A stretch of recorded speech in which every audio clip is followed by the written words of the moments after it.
politician Divya Spandana has strongly reacted to the film Dhurandhar Part 2 on social media platform X.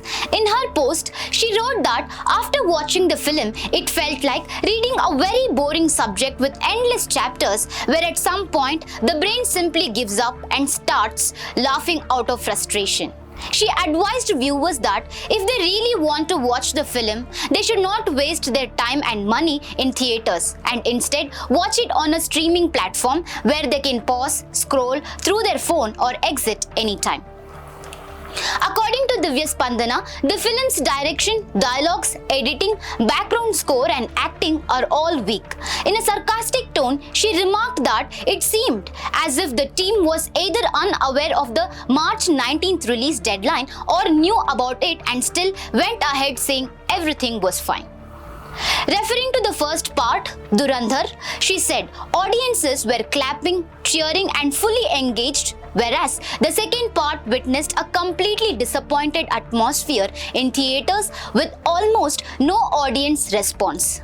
She also commented on actor Ranveer Singh acting, saying that while many claim he is carrying the film, she saw nothing out of sort except his hair. She added that in the first part, his hair had personality and presence, whereas this time it only appeared as a distraction.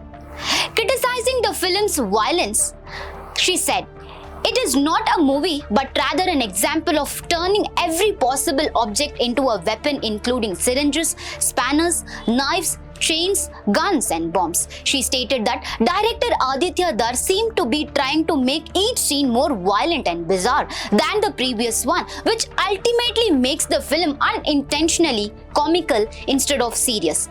Citing one scene, she said a character loses both legs and is drenched in kerosene, yet continues delivering dialogues like a lecture, sarcastically adding that in such a situation, medical science deserves a Nobel Prize.